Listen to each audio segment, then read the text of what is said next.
So we're waiting on everybody else, right? Yeah, we're waiting on everyone else. We can probably wait till what, like 11:05-ish, something like that. Good time for everybody else. Yeah, I think in the email she said um he might not be here, so we'll start at when we get four people, and then we only have to go for like 48 minutes, Yeah. which is cool. What's up, Alex? What's up, man?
Do y'all look? You just want to start? Who else are we waiting for? Um, let me see the group. I think was it Alex? This is the last one. No, I'm here. I'm here. and Oh Jared. no, sorry. Shit, who's the last one? Yeah, Jared. Jared. Yeah, I think I just they been said fucking. they were on the way, something They like are. that. Was who texted in that they were, was it It walking? was me. I was Uh, walking back from class. Yeah. okay. I guess we'll only be in here like 30 minutes, something like that. This is gonna be not ass, but like, I oh Yeah, hope my she doesn't God. deduct because we're like starting, but I mean, like, I don't. yeah. We can only do so much. Like, Yeah. All right. he joins, we'll just keep going. But does someone want to be like the designated person to read the question, or do you guys like want to switch off or I can Well, read them if y'all want. I'm chill with that's that. I was cool. doing that in the last group we ran. it's cool. Perfect. Also, I'm a little bit sick. I got like a sinus infection right now. So if my camera goes off, I already told Reckendorf about it, but That's yeah. fine. Okay. So I think we gotta do what, introductions? Isn't that what? Just say your name. So I'm Hunter. I'm Ryan. I'm Alex. Okay. And then so the first one, the origin section of Drutman's book, chapters 1 to 4, traces debates about the utility of political parties from the framers through the 80s in order to explain how we got to the current state of crisis in our American democracy. Here he discusses the anti-partisans, the responsible partisans, the bipartisans. What does he identify as the merits and the weaknesses of each of these three traditional approaches to the paradox of partisanship? So what do y'all have for that? Um, I'll start off. Anti-partisans, I wrote that they think that parties aren't necessarily helpful, and if anything, they're divisive. They also can wish for a little too much compromise. Um, I guess it's kind of interesting how compromise can be a weakness. Hmm. Um, but I understand it when it's not in the greater good of the people and more so of the, I guess, policies and their agendas. But I don't know. This question kind of stumped me a little bit because I felt like it was kind of all over the place. But that's why I Yeah. said partisans. Y'all can keep going with responsible and bipartisan. Yeah, I wrote about how anti-partisans were kind of like afraid that like too much like agreements could also go towards like a dictatorship or something. I think that was Hmm. page like 44, 45. But it was just interesting to see how the anti-partisans and the bipartisans like almost have the same issues just in like a flip-flop manner. I wrote a little bit about that too. Yeah. I had some similar to that. I was saying, so anti-partisans having too many groups and taking the politics out of parties, it allows for too many competing opinions and is unproductive since the point is consensus, you know? And then they kind of focus too much on the what is it? The individual thought process of everything, which then kind of leads us into the issues that we have now. Uh, then bipartisan sacrificing a party's foundational values for the advancement of a nation, which is always just going to lead to like stagnated growth of like Yeah, new ideas, anything like that. Uh, and then the traditional, was it the responsible partisan, is just that it's like an in between. It's like they are good, but also could have some evil with it. But then I was kind of talking about too the what is it? The how conflict is essential in American democracy and like trying to take that away as a whole, which like some of these approaches do, like it's not going to be that good because like you need conflict, but then too much is going to be an issue. So it's like how yeah, do we balance that? Which I think Drummond was kind of pointing out on like page 50, that there's like no true way to like balance all these like confrontational parties in American politics. yeah. He Yeah. talked about like how like top heavy parties could be like a good Hmm. competition for like, the responsible partisans, and then like bipartisan was just that like that kind of voting just for the party, not because you like kind of believe what the candidate is like running for. Yeah. Yeah. Got like issues in the 80s that kind of came with that from a failure of the parties. I think that Hmm. was page 37 or something. Yeah. Because like the parties are essential in some way, but also they do lead to this, like these issues that we do have, which again, I guess that's the paradox of partisanship there. Hmm. So, because it would just be easier to have like a single ideology across the board, but you can't really have that. It's like extremely And yeah, unrealistic. Then it Mhm. comes to like a tyranny though, because like sometimes those kind of attitudes are not the greatest opinions, and people start to just kind of like jump on the boat as it gets going. Yeah, yeah. Which I think that it's a good bridge over into the next question though, which is like, which of the three do you think best describes the way you've most often thought about American politics? So I don't know. I was thinking I think the Republican Party is definitely because they've been like anti-establishment and like trying to form this whole like independent thinking, quote unquote. And I think they kind of fit more into that is it the anti-partisans with everything, which is kind of just made these like unpopular leaders and this whole fear everything, like just unqualified people getting in the office. It's like a lot more people. You can just appeal without having to worry about politics all too much.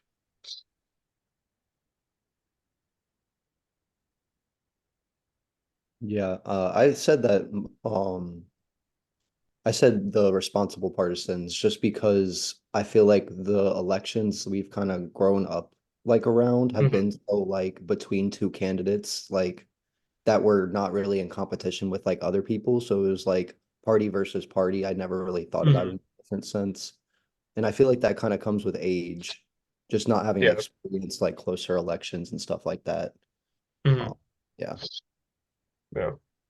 I thought because I thought the Republican Party was more the anti-partisan, but I think the Democratic Party is definitely in like a gray area between anti-partisan and responsible partisan. Because I mean, we do like later on he discusses it's like the identity politics and cultural politics with everything, and I think Democrats more play into that more than I mean Republicans do the same thing too with more predominantly white people, white Southern voting for that. But I think the Democratic Party recently, they've definitely started pushing the whole independence of the voting to combat the Republican approach that we've seen. But also, they do realize that the parties are essential. They need to get stuff done, which I think Drutman kind of discusses in chapter 7 with like the Mitch McConnell like blocking everything in the how was it obstructionist view of the Republican Party in recent years. So, yeah.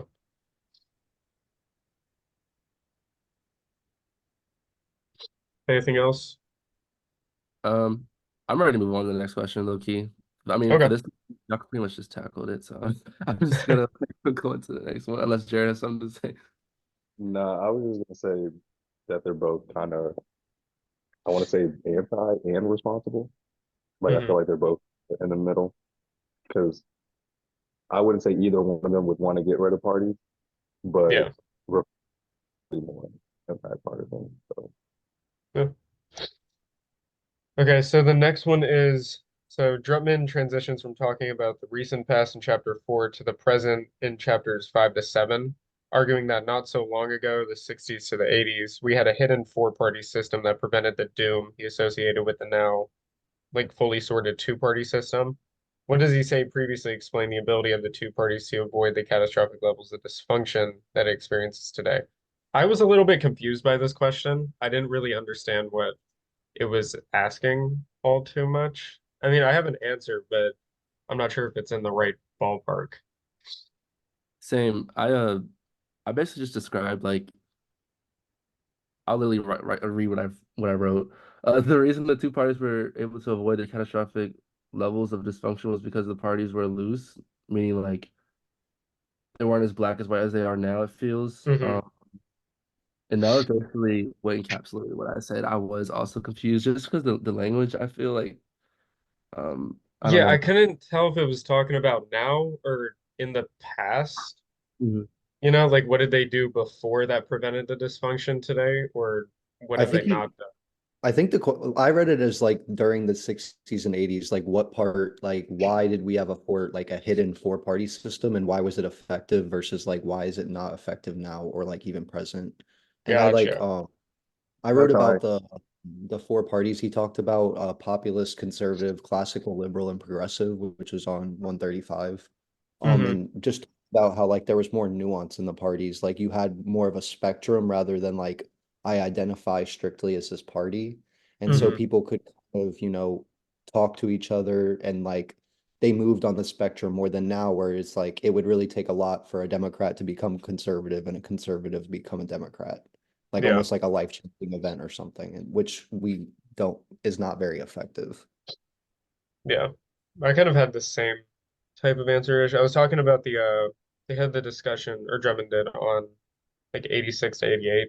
He's talking about that gray area with like the liberal conservatives and conservative liberals. And that was definitely more prominent back then. But I think because there was so much gray area between it, and there wasn't that huge ideology shift yet. Um, like I don't know, I feel like the elections had a different format. Like they kind of talked too about the number of swing states. I think it was like figure 44 on page 100. Like those have like drastically dropped because there's like no need, there's no middle ground anymore, you know? It's like everyone's just kind of focused on the ideology, like either Republican, Democratic. So I was kind of talking about that. I'm not sure if I was in the right area with it. I kind of talked something similar to Alex, where I just talked about the different parties within the two parties Hmm. and how it represents everyone. And then after that, I just like how the two parties is ineffective. To go, it says on 91, it says it's ineffective because it's not as diverse. Party leaders are like not as nice as they used to be, and communities just don't have as much power. Hmm. Yeah. I talked about also how like the New Deal kind of became the changing point. I think it was like 136 where it was talking about that, where it Hmm. kind of like became this like one of the first issues that parties really took like a strong standpoint on. And so like it really did create like a divide that split people into two parties rather than like the four sections that they had previously. Yeah. I remember it said that was like a big part. Hmm. Well, I think I think they kind of discussed it. I forgot what chapters it. I think it was like three or four. But I think it was like backlash, especially to the Civil Rights Act. That was definitely a big thing that limited that the gray area between the two. I mean, there was still up until the 80s, like there was a distinct middle ground, but I think that graph, what do you guys remember what figure that was? You remember that it was like a bar thing and it had like the four and it slowly kind of came together? Yeah. hmm Yeah, That was like what that. those were the four parties I described. That was like on the graph. I don't Yeah, remember the figure. yeah. But over time, I mean, since that, you saw it definitely get like it shrunk a lot from the Civil Rights Act all the way down. But then I guess that brings us into the second one where what does he mean when he argues that today's crisis has been spurred by nationalization of ideology, politics, and cultural wars? So if anyone wants to tackle that one. Uh, Um, I basically just talked about the obsession and involvement of like archetypes and Mhm. who votes what, and for what reason. Yeah. Based on your region and your, I guess, literal like culture. It could Hmm. do a lot with how you vote, and it has a strong bias. Yeah. I had a similar answer to that. I was talking about right. I think it's like drastically different ideologies that they present to the voters. And then the geographical locations of our country have definitely started to play a bigger role in what, like, who's Republican, who's Democratic. And I think now, like, a lot of people on both sides, Republican and Democrats, they've taken a lot of more, like, racial, cultural views on, like, which party to vote for, which, I mean, like, it makes sense as both parties are, like, appeal to one or the other. But I think definitely since the passage of the Civil Rights Act, we've taken more cues with that. And since the 80s as well, with that whole like you're getting shut out, like the Christianity, the alt-right. So more people are voting for Republicans.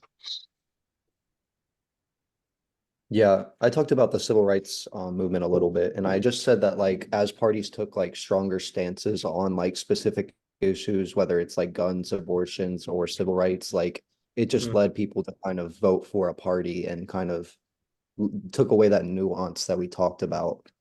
And how it kind of went into a geographical location because you obviously, if you're in a swing state or something like that, you're gonna have to really make the difference between whether it's a Republican or a Democrat you want to vote for, but it's more based on like what they believe rather than like what the candidate does. yeah. I just spoke a little on winner take all elections and just how that's like forced them to become more within the just two parties instead of trying to like really vote for who you want. Hmm. and just how it just forces people into the two party and the culture wars and Yeah. Okay. Can you think of any examples to support this or his characterization of today's toxic politics? And or do you think he's overlooked anything important in his discussion of where today's toxicity comes from? I talked a little bit about COVID and like vaccines and how like people Hmm. it's like they didn't want to not get a vaccine until like a candidate kind of came out and was like, no, don't get it, despite the fact that he literally got the vaccine. And so it was like one of those toxic, like, no, the Democrats, they want you to do this. Hmm. They all think that the vaccine is, right. And it's just like they put so much stock into like the party and like kind of talk for the party, and it just takes away the ground for like people in the middle to be like, well, I don't know if I want to get it. I don't know if I don't want to get it. Like it Yeah. doesn't matter what party you're in. Like Right. Um, I sort of touched on page 149. He touches on like how social and cultural values come first in the fight of national identity. Hmm. Um, and so the example I put was like immigration and how it could affect our national identity, for the good or worse, depending on like what you believe in and what your agenda is. So that's basically what I put. Yeah. I was kind of talking about the same thing. I was saying, is it, with Drummond was kind of saying that in the later chapters, like the Republican Party's kind of transitioned to more of the cultural like identity issues of everything. And I think, especially in terms of like toxic politics, I think a lot of us we start fitting both parties at certain like narratives with everything, like Republican parties being the white like hillbilly type of thing, or the anti-LGBTQ movement, anti-minority movement, everything like that. Then I think both parties kind of grab on either side of the issue, and just no one is really in that middle ground anymore. So that's my point. yeah, I also said that like as basic human rights are like less and less argued about, that like the toxicity I think will start to unravel it. And I feel like he Hmm. kind of doesn't talk about that very much. Like Yeah. especially with all the Supreme Court rulings and stuff, like it's really a controversial time with COVID as well. And so like Hmm. I feel like he didn't really put enough stock into like how everything's gone down the past like few years, and like Yeah. how that like Trump is going to boost this toxicity, especially when it comes to debates and stuff. Hmm. Um, and I feel like he just kind of skips over like why those are so prominent and the reason we don't have like a middle ground. Yeah. Mm. And I think a lot of our toxic politics, though, definitely, which he talks about it later, it's a later question, but the identity politics with everything and I think that's what it wasn't it the identity? Forgot. I think about it. It was like everyone like we all just have like those certain identities that we align with, And I think that's definitely contributed to the toxicity of politics because then we're like removing the politics from politics and just making everything about a certain characteristic that somebody has or where they're at. And like if you don't do that and conform to that, then you're just not anybody. Like you just don't count anymore, which then goes into the gerrymandering issue that he kind of talks about in chapter 7 too.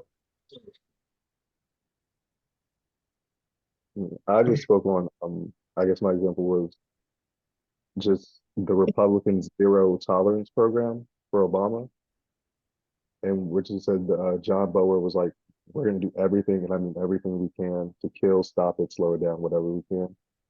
It's just more onto like the identity politics of Trump and just right wing media where there's just like we don't really care what's going on as long as it's like our agenda, and we'll just do whatever we want for our agenda. Yeah. Let's see. Okay. I guess are we all good for that one? Yeah. Okay, chapter 7 discusses the normative importance of the fundamental democratic norm of shared fairness in a healthy democracy, before chronicling some of the major threats to that norm with the death loop. What are some of the violations of this norm of shared fairness that Drummond finds so deleterious to the legitimacy of democracy, and why does he think that their existence leads to a vicious cycle that can only be broken by drastic measures? I was a little bit not confused on this one, but I didn't really think that he pointed out too many drastic measures. I think it was just more like outliers in the statistic.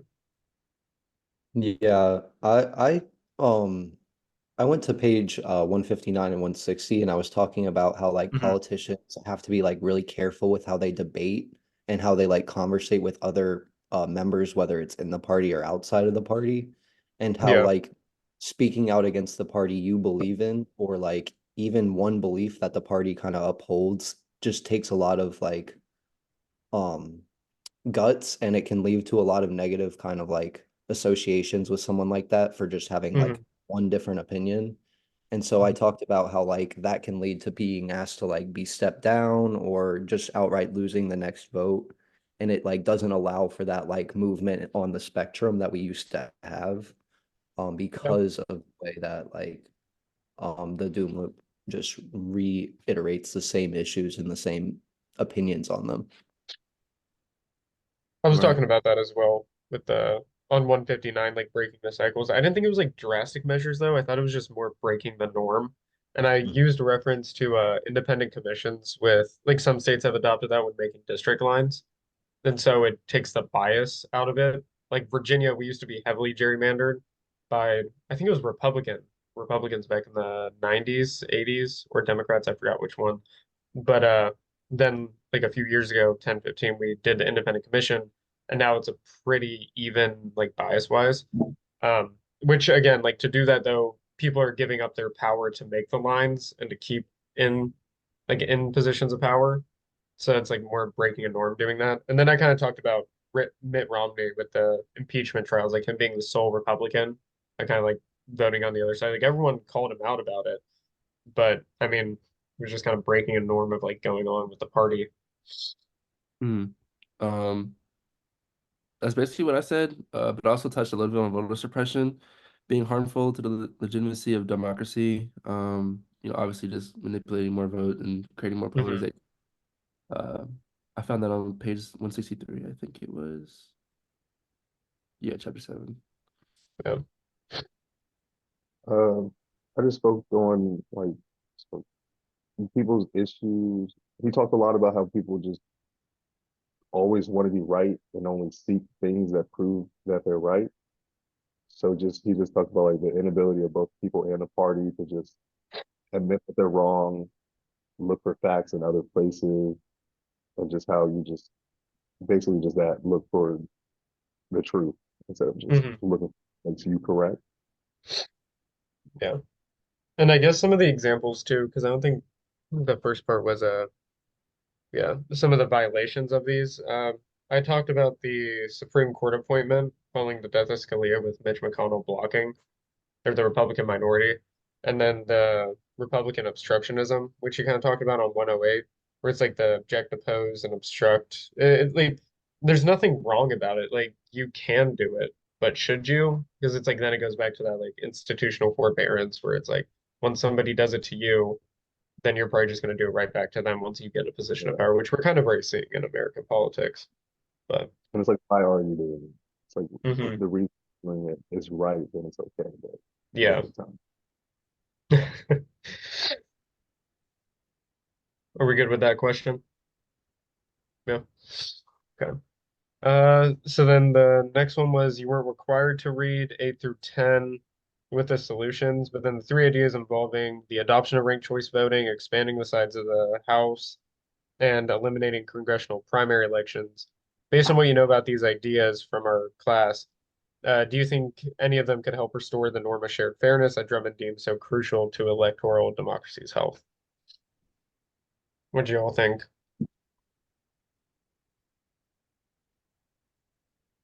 I said I had an interest in expanding the size of the house. Hmm. I felt like that would be, I don't know, it seems like the most obvious way, or like it seems like the way that seemed it would be the most effective, just having more reps to represent less people than what they do. You know what I mean? Just Hmm. that that's what I put in which seems like most Yeah, logical options for me. Hmm. I put Yeah. that one as my second one, and then I kind of said that I said that ranked choice voting would probably be the best one for me, like just because I think you can kind of put stock into smaller parties while not having to worry about like that spoiler effect that we talk about a lot. Mhm. Um, and I think that it would give more people more reason to run for office, so we could see these parties kind of grow and get away from the traditional like doom loop that he talks about a lot. But I think expanding the House would also be effective. I just picked that as like the second choice. Yeah. I feel like those are something that would probably go hand in hand, Hmm. honestly, because the more representatives, the more power ranked choice voting would probably have. Hmm. Mhm. No, yeah. I also said expand the house. But also I'm mostly like focused on the things we talked about in class, like how the focus would get off of the cost of campaigning and more so on like the issues and policies of these niche groups that these people would be able to cover, as opposed to like what it is now. It's very big and it's very broad, and I feel like, my House of Reps doesn't necessarily represent me. So like Mhm. having that ability would be helpful to fixing that issue. I thought, in some way, like, it was like a middle ground answer for me because I don't think it would resolve anything. I think we would end up falling back into the same issue that Madison was kind of talking about, like Federalist 51, with the factions, like they're just going to be inherently evil, and like something's always going to end up happening. Like when they were making, like they were talking about in the beginning chapters, when they were drafting all this, they weren't necessarily thinking too far ahead with all these. Like they think it would just be a little fad and then move on. But then later on down the road, like these are just unforeseeable things that we didn't even account for. And I think even if we did adopt some of these, like if we expanded the house, we could potentially open the door for a lot more people that maybe aren't qualified to be able to get into positions, like because maybe they're more well known in like certain smaller niche areas, you know? And so it could just be like maybe more populist leaders, people that maybe shouldn't be in. And then too, like with campaign finance, like there would be less money going into it, but there would be more money potentially focused on the individual person. Hmm. Like instead of at large as a whole district, it's like if you shrink it by like 300, 400,000 people, you maybe could have some more fraud in elections by just paying certain people a little bit more. Um, I think the bigger issue though is it could just lead to more unforeseen things that we don't know. And it's like we do know how to resolve everything right now with with where we're at. Is it going to happen? No. But it did work before. So it's like, how do we maybe try and get it back to that point without having to do a whole new system, maybe? Right. Yeah. So are we good on that one? Yeah. Yeah. Uh, so the introduction of the book includes a section called Why I Wrote This Book. Drutman writes, when I see dysfunctional systems, I always think there ought to be a better way. He presents his credibility with reminding us that he's a political junkie and a political scientist, and that in researching his book, he studied democracies across the globe. In chapter two, he's telling us about political scientists in the 40s, 50s who saw a problem with the way American parties operated. However, he argues on hindsight, their solutions actually exacerbated today's crisis that he seeks to fix. Given his admission about the fallibility of political scientists of the past, how much weight do you think we should give Drutman's own arguments that he's making in this book? Um, I just take everything he says with a grain of salt, honestly, because there's just, like you said, he can't really tell how it'll Mhm. go. And then especially, like you said, we just brought up like populist leaders. I never really thought about like, yeah, you're representing less people, but then that's just also less people you have to convince. Mhm. So it's probably would just be like the same with his. It's like some things might make it worse, but some things might help. But then it also depends how people are. Hmm. I basically said the same thing. It's one thing to be able to come up with all these ideas and all these great solutions, but it's another thing to see them work. And this is all theoretical. Um, to our current politics, like he speaks on things that's working in the past, but obviously it's not the past. So, Mhm. um, like you said, just take it with a grain of salt. Yeah. I think they're all like good ideas, and he has like solid stuff to like back up. Like he has like all the graphs and stuff like we were talking about with the like how conservative liberals and all that have like dwindled away, and same with like liberal conservatives, how there's been less swing states. But I think some of the solutions and his argument when he's talking about like previous people that have like done this, like before all this happened, they're like, yeah, this is bad, let's do this. And then they enacted it. And then you have like all these unforeseen consequences that now happen following all this, like the type of rebranding. I think it's just take the argument, like don't think too much into it, don't make drastic measures about it, you know. Yeah, I said something pretty much. I agreed with most of you. I just said that his solutions are like well thought out, but also said that they're probably going to become outdated quickly, like with the way politics like shifts so quickly.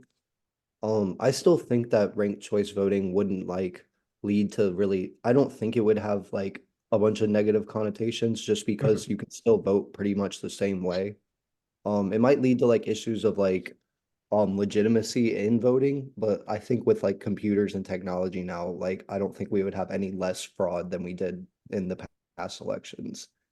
Yeah. Um, yeah, I said that they're kind of idealistic and that he does focus a lot on like older past like examples.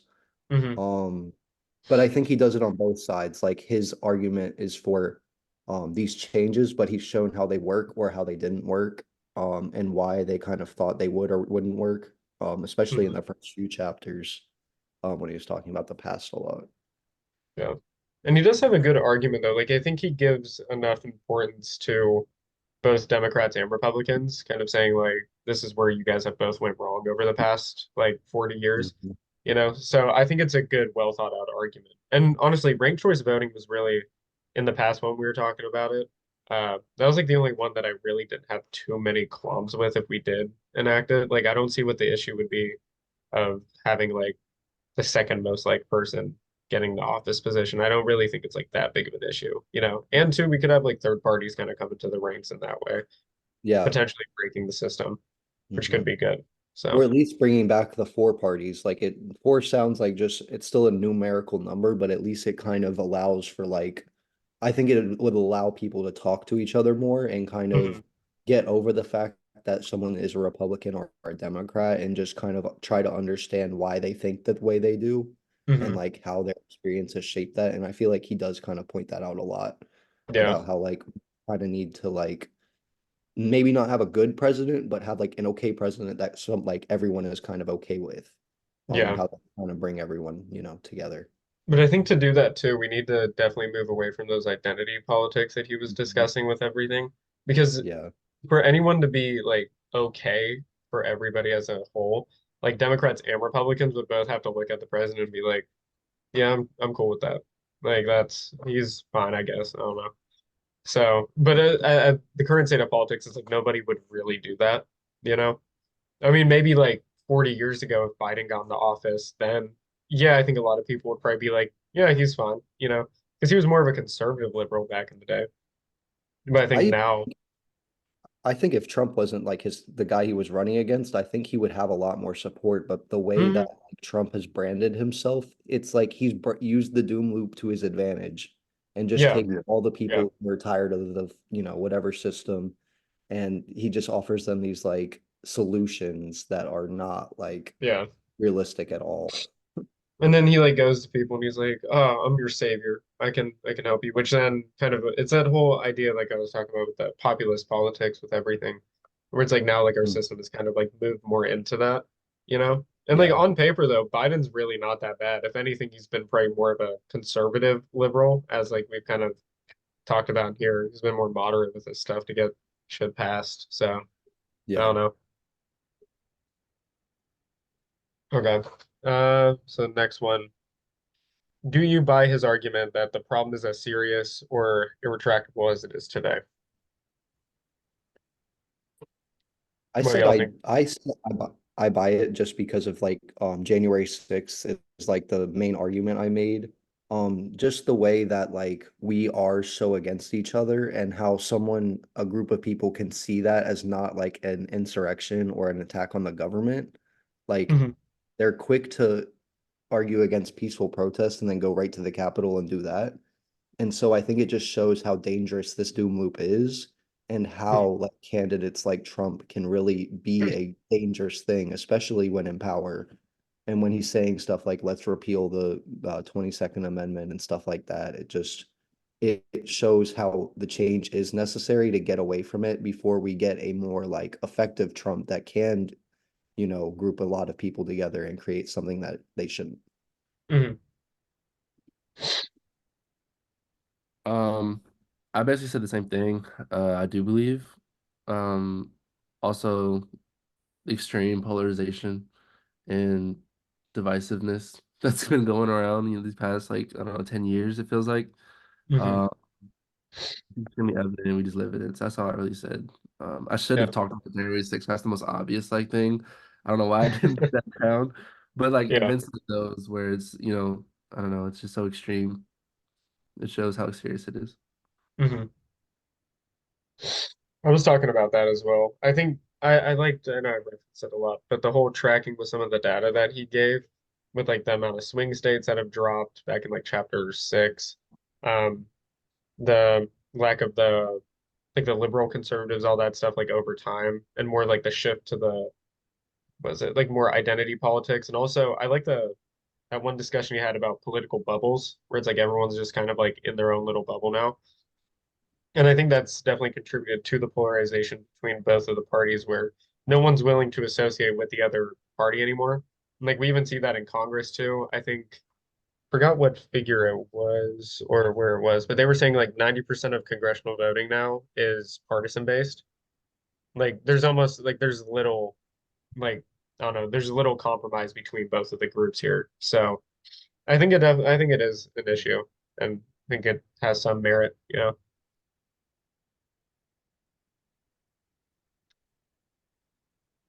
Okay. So are we good with that one? Yeah. Uh, do you think that his proposed solutions would work if enacted? And do you think it's realistic to talk about these proposals if they could be enacted? What do y'all think?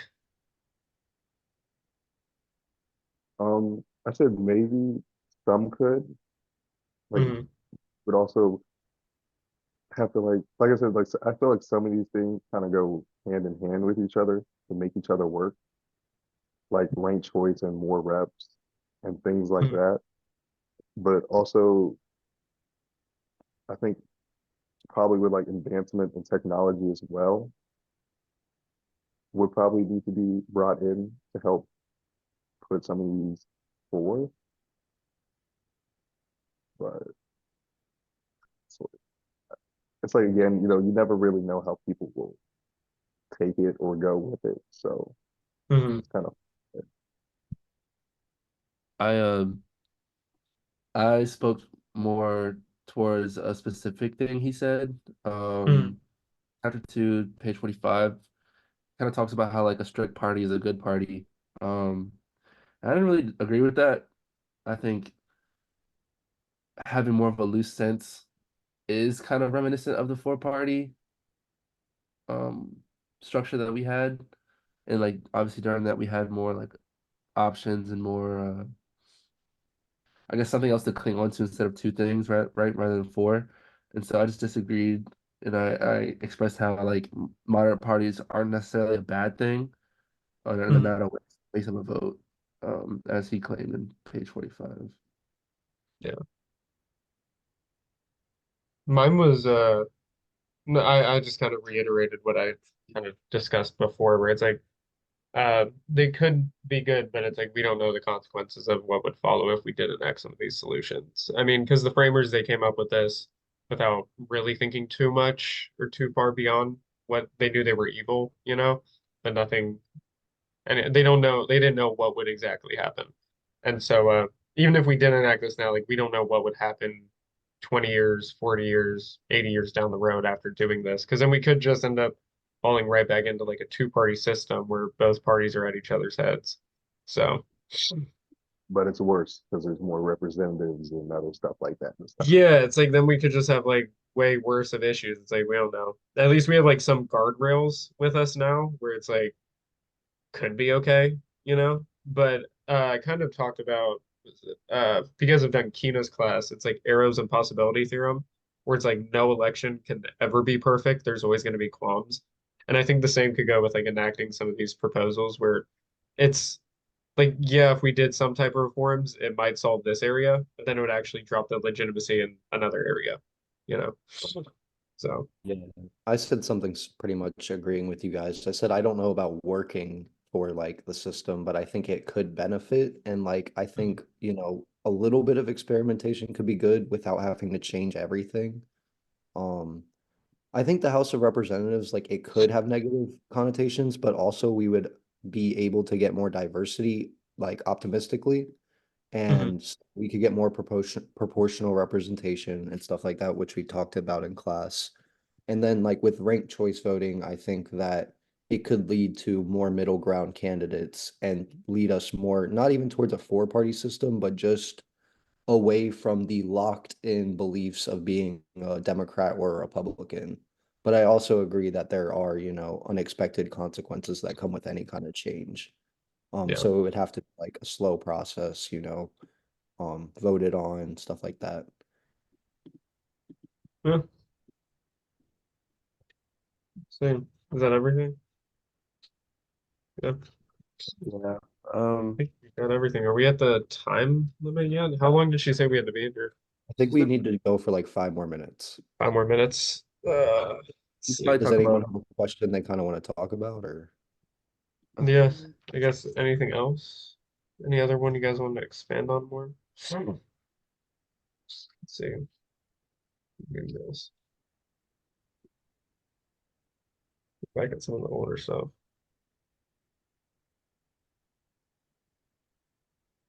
Hmm.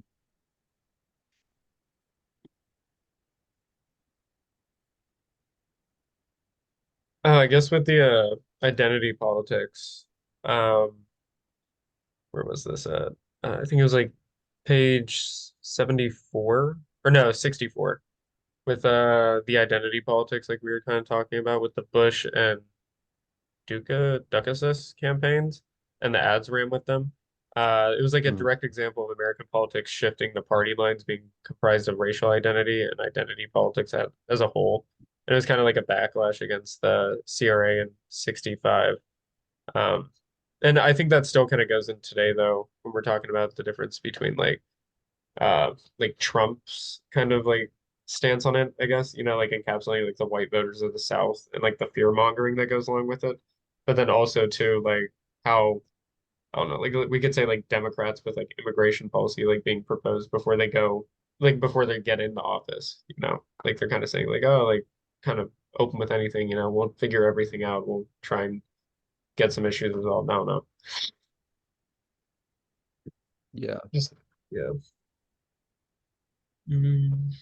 I was gonna say maybe we could talk about like, do you guys think that any of the solutions he proposed like would stop like a candidate like Trump from being able to have something like January 6th happen, or do you think that they could still come with any like too many unexpected consequences? I think the ranked choice voting, Trump wouldn't have won, right? Because he would have been voted out in the first round, more than likely. Because I think he was like 51% of people liked him. Or Yeah. no, well, it wasn't anything crazy. But he kind of just I like think sneaked. Yeah. sorry. No. Because like I think a lot of people had him as like his top choice, but then cross everything, everyone that didn't vote for him just hated him, put him in Yeah. last. Yeah. I think if people had the opportunity to vote for another Republican and them have a chance of winning, like despite like the primaries and stuff we have, then Mhm. I think people would be willing to like not vote for him, especially now. Like in this election, I don't even think it would be really close. Yeah. Had the ranked choice because I don't think everyone necessarily loves Biden, but I think they could find someone else besides Trump that they would agree with more. Yeah. And I think there would be Democrats on the same kind of side that don't agree with Biden that could maybe find a more lenient Republican that isn't as far to the right, and it could Mhm. get rid of people like Trump who are like the extremists and get rid of this idea of like parties being like the most extreme example of a Republican or a Democrat. Yeah. Republicans are also in a weird spot too, because when they are putting a candidate up, it's almost like, are they Republican enough? You know, like that's like the weird thing where it's like if you're Republican enough, you just have to be like super radical anti-establishment, you know? Because even like, I mean, like Nikki Haley wasn't, I don't think she was maybe, I mean, she was Republican. She would definitely fit the narrative of it, but she's definitely not as Republican as maybe Trump was. And she kind of got Mm. weeded out by the Republican Party fairly early. Same with Ted Cruz has and DeSantis. Like no one just fits the mold now of like Trump Republican, whatever that is. It's not Yeah. even really, yeah. Um, I don't know. Would the expanding of the House have prevented something like that? Do you think? I think if it was done in like a slow process, it could be. Yeah. Like, I think they would have to have like proportional representation quotas, like in other countries where like 30% of Congress needs to be woman or whatever it is. Hmm. Not to like make it like impossible for certain people to win, but just like requiring a certain amount of diversity if you're going to expand it so it doesn't lead to that like too much partisanship between like the top elite people. Yeah. And there would probably be more, honestly, if we did do a representation model like that, there would be more focus on cities more than anything else. Because I think Yeah. what's the disparity between it now? Then we look at it in class. It was like New York is like 857,000, something like that, and like Wyoming Uh, is like 130,000 mhm. for like some of these people. Yeah. I think it definitely Yeah. could have fixed it. I mean, that he probably wouldn't have even gotten in the office if that was the case too. So, I also think it would put more people at like below the the top 1% of the richest people in the country wouldn't just be in office. Like it would take away yeah. the like struggle to be able to fund like, their party's campaigns. It would also Hmm. like not have to worry so much about fundraising. So I think that that could be like a more productive sense to, you know, getting rid of people like Trump. I Yeah. Yeah. Okay. Think we're good, right? Then, think so. yeah. Mhm. Okay. Gotcha. Well, do we go to class on Thursday? We I going think in, right? Yeah. I'm pretty Okay. sure. Gotcha. Okay. Well, see you all in class. See you All right. guys. Yeah. All right.